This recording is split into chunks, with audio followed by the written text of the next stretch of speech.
ଯେଉଁ ଝିଅମାନେ କହୁନ ଯେ ଏତିକିଟା ପୁଅଙ୍କର ମୁଁ ରାଣୀ ସାଜିଛି, ଏତିକିଟା ପୁଅ ମୋ ପଛରେ ଗୋଡଉଛନ୍ତି, କିନ୍ତୁ ସେତିକି ଦିନ ତମ ପଛରେ ଗୋଡେଇବେ ଯେତିକି ଦିନ ପର୍ଯ୍ୟନ୍ତ ତମେ ସୁନ୍ଦର ଦେଖାଯାଉଥିବ, ଆଟ୍ରାକ୍ଟିଭ ଦେଖାଯାଉଥିବ, ସେତିକି ଦିନ ପର୍ଯ୍ୟନ୍ତ ତମ ପଛରେ କୁତା ଭଳିଆ ଅନେକ ପୁଅ ଗୋଡେଇବେ।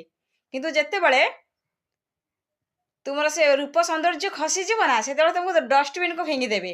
ସେଥିପାଇଁ ନିଜ ହେପାଜତରେ ରୁହ, ନିଜକୁ ଏମିତି ବନାଅ ଯେମିତିକି ନିଜର ସୌନ୍ଦର୍ଯ୍ୟ ଖସିଗଲେ ବି ସେ ପୁଅଟି ତମକୁ ଭଲ ପାଉଥିବ।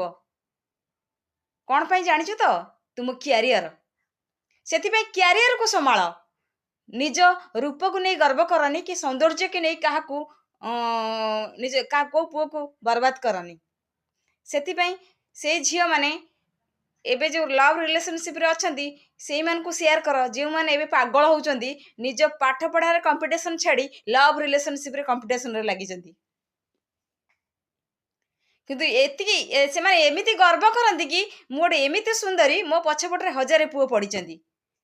ଏଇଟା ହେଉଛି ଗୋଟେ ମୂର୍ଖାମି ଆଉ ପାଗଳାମିର ପରିଚୟ।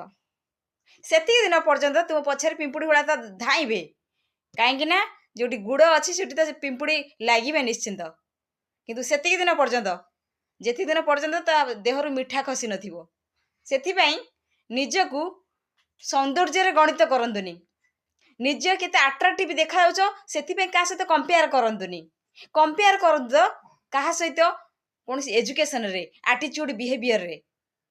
ନିଜକୁ ଏମିତି ବନାନ୍ତୁ ଯେମିତି 4ଟା ଲୋକ ତୁମକୁ ସମ୍ମାନ କରିବେନି, ସାରା ଦୁନିଆ ତୁମକୁ ସମ୍ମାନ କରିବ। ରୂପକୁ ନେଇ କେତେ ଦିନ ରୂପ ସୌନ୍ଦର୍ଯ୍ୟକୁ ନେଇ ତୁମେ ନିଲାମ କରିବ? ରୂପ ଖସିଗଲେ କେହି କାହାର ନୁହନ୍ତି। 30, 35, 40 ତାପରେ କ'ଣ କରିବ? କିନ୍ତୁ ଗୁଣ ଜୀବନର ଶେଷ ନିଶ୍ୱାସ ପର୍ଯ୍ୟନ୍ତ ତୁମ ସାଙ୍ଗରେ ଯିବ। ଆରମ୍ଭଠୁ ଜନ୍ମଠୁ ମୃତ୍ୟୁ ପର୍ଯ୍ୟନ୍ତ ଗୁଣ ହିଁ ତୁମ ପାଖରେ ପ୍ରକଟିତ ହେବ। ସେତିକି ବେଳେ ତୁମକୁ 100 ନୁହଁ, ସାରା ଦୁନିଆ ଲୋକ ସାଲ୍ୟୁଟ କରିବେ। ଆଉ ବାକି ରହିଲା ଲଭ୍ କରିବାର ଗୋଟେ ସମୟ ଅଛି। ସେଇ ସମୟ ଭିତରେ ତମେ କାହିଁ କାହାକୁ ଲଭ୍ କରିବ? ଲଭ୍ କରିଲା ବାଲା ଲୋକ ଯିଏ ତୁମକୁ ଗୋଡ଼େଇ ଲଭ୍ କରିବ, କେବଳ ତୁମ ରୂପକୁ ନୁହେଁ, ଗୁଣକୁ ନେଇ। ସେଥିପାଇଁ ଗଢ଼ିବାର ଅଛି ତ ନିଜ କ୍ୟାରିୟର ଗଢ଼ାଅ।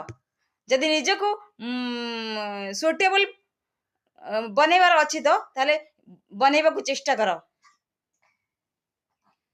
फालतू रे don't waste your time. All the best.